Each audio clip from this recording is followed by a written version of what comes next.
Bonjour, j'espère que vous allez bien. Bienvenue aux nouveaux abonnés et merci à vous de me suivre dans cette nouvelle aventure. Et pour ceux qui ne sont pas encore abonnés, ici je vous propose de la motivation ménage et du lifestyle, donc n'hésitez pas à nous rejoindre. Aujourd'hui, on se retrouve dans ce deuxième épisode de ma série Ménage de printemps où je m'occupe du salon et de l'entrée. C'est pas la pièce la plus difficile, mais j'augmente la difficulté d'un niveau par rapport à la semaine dernière. Cette année encore, j'y vais progressivement pour ne pas me retrouver surmenée par tout le tri, le rangement et le grand nettoyage de la maison. Et vous, vous préférez tout faire en un jour ou deux ou bien y aller petit à petit? Moi, j'aurais aimé faire tout d'un coup, mais je peux plus, alors je m'adapte.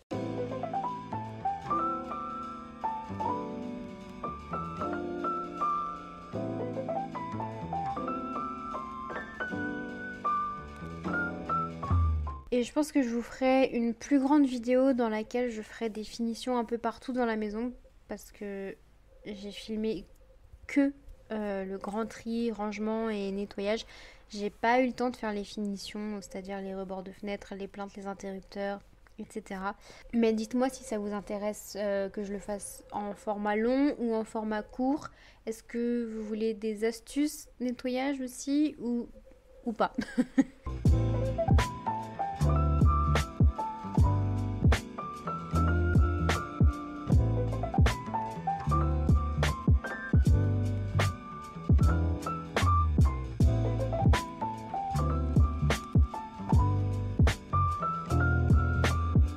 Pour revenir à l'organisation, je vous cache pas que c'est encore un peu difficile pour moi, justement, de changer mes habitudes et mon organisation.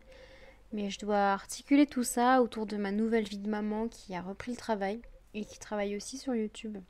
Et au moment où j'écris ce texte, j'ai une montagne de linge à plier. Je viens de passer 2 heures à ranger et nettoyer mon salon et ma cuisine. J'ai étendu une machine, j'ai tourné, monté et posté une vidéo. J'ai l'impression d'avoir encore plein de choses à faire, sauf que je peux clairement pas être partout en même temps. Donc, je priorise, je délègue et je lâche prise. Honnêtement, il y a 2 ans de ça, j'en étais incapable. Et même encore aujourd'hui, j'ai du mal parfois. Et c'est normal. Je dois désapprendre et réapprendre. Et c'est un énorme travail. Je dois apprendre à gérer mes angoisses autrement que par le nettoyage. Je dois apprendre à ne pas angoisser lorsque ma maison n'est pas aussi rangée et propre que je le voudrais. Je dois apprendre à me concentrer sur une seule chose à la fois. Ça fait beaucoup et j'y vais tout doucement. Mais quand je dézoome et que je prends du recul sur ma vie, sur moi, je me rends compte du chemin parcouru et ça me donne confiance pour la suite. Maintenant, je m'autorise à aller mal quelques jours. Je m'autorise à ne rien faire et à me reposer à 100%, ou presque, parce que je sais qu'après ce temps-là, je reviendrai en meilleure forme, avec plein d'énergie et de motivation. Alors sincèrement, je vous invite à prendre du temps pour vous et à ne pas attendre d'être rendu au point de non-retour. Autorisez-vous une journée série, à lire un livre, à aller au cinéma, à voir des amis ou à passer la journée seule si vous en avez envie. Faites de la peinture, de la couture, peu importe, faites quelque chose pour vous. Le reste peut attendre une journée, mais pas vous. Et à mon sens, être bien avec soi-même, c'est important, c'est même essentiel. Et justement, remettre de l'ordre dans ma maison, ça me fait du bien au moral. Réorganiser mon intérieur, mes placards, mes armoires, ranger mes livres, ma vaisselle, mes vêtements, mes produits, les affaires de mes animaux, de mon fils, etc. Je me sens apaisée dans un environnement organisé et rangé, où chaque chose est à sa place.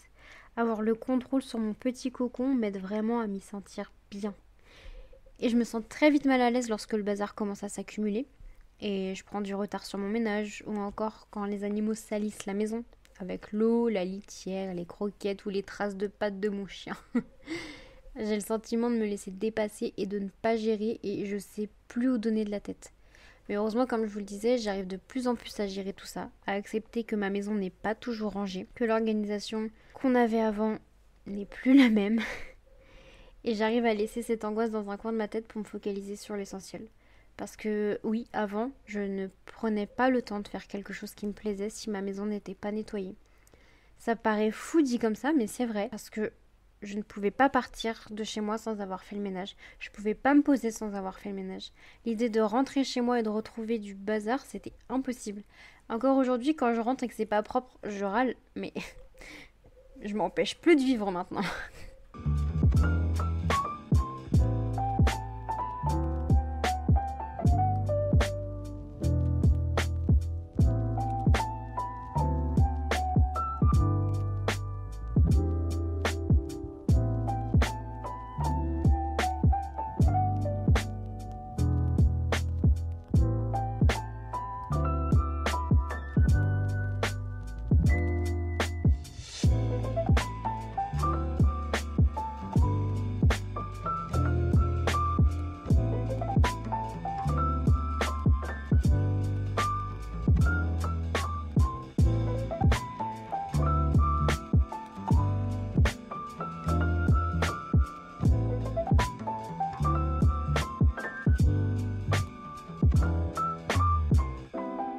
pour passer sur le côté vraiment YouTube et vidéo, j'ai pas mal d'idées de vidéos, pas mal de projets que j'aimerais mener cette année.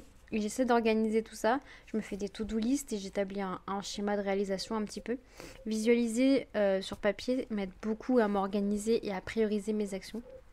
D'ailleurs, dites-moi en commentaire quel contenu vous aimeriez que je fasse, les sujets que vous aimeriez que j'aborde avec vous.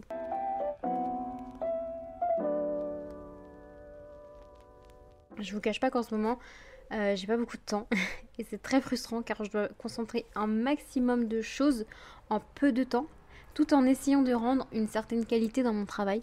Et clairement, je peux pas tout faire, mais j'en ai très envie, j'ai très envie d'avancer sur ce côté-là. Et petit à petit, mon organisation s'installe et je m'adapte. Mais c'est vrai que j'ai beaucoup de travail, évidemment, parce que faire une vidéo, il y a l'idée de la vidéo, il y a filmer, il y a écrire le texte, il y a faire la voix off comme je suis actuellement en train de faire, il y a toute la partie dérochage, la partie montage, la miniature, la mise en ligne, la mise en avant de ma vidéo et tout plein d'autres choses encore. Et puis il y a les petits contenus, les plus petites vidéos, et tout, énormément de travail et j'ai pas forcément beaucoup de temps, même si j'en ai un peu et que j'ai déjà beaucoup de chance d'en avoir.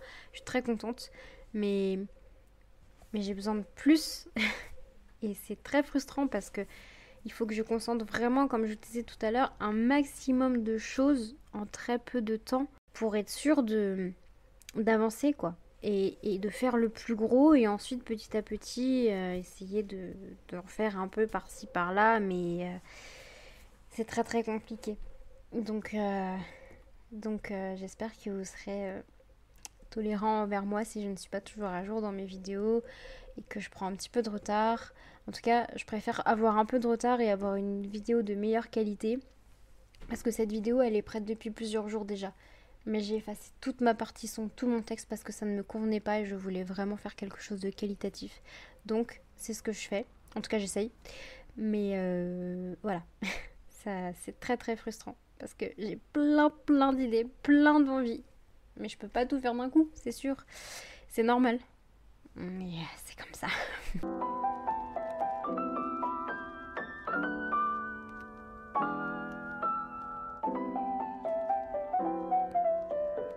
En tout cas, ce qui est sûr, c'est que j'ai beaucoup de motivation, beaucoup d'envie. Et je me dis que je peux y arriver, que je vais y arriver. Et que ça va juste me demander un peu de temps. Et c'est peut-être un peu ça encore mon problème. J'ai du mal à me dire que ça va prendre du temps parce que j'ai envie de réussir. Et j'ai envie de me donner à fond. Faut que je me dise que je peux y arriver même si j'y vais progressivement et petit à petit. Que c'est pas impossible.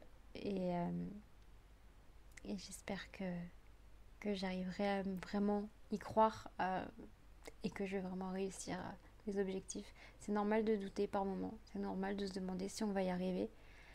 Parce qu'on investit énormément de temps, d'énergie, parfois même de l'argent. Et on a envie que ça fonctionne. On a envie de réussir nos projets.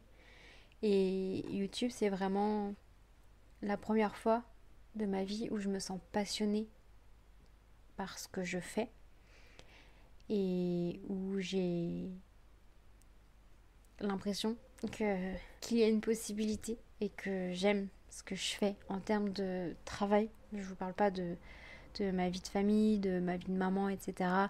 Je vous parle vraiment en termes de travail, en termes de passion, de choses comme ça. C'est la première fois où je me sens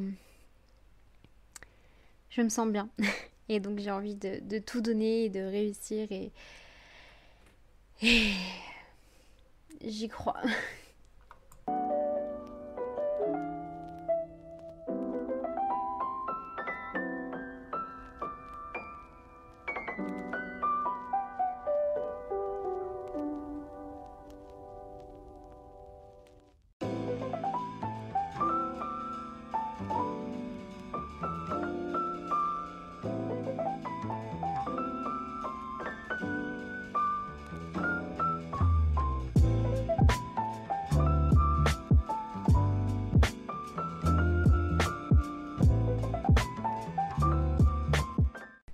En tout cas, merci à vous d'avoir regardé la vidéo, merci à vous de vous être abonné.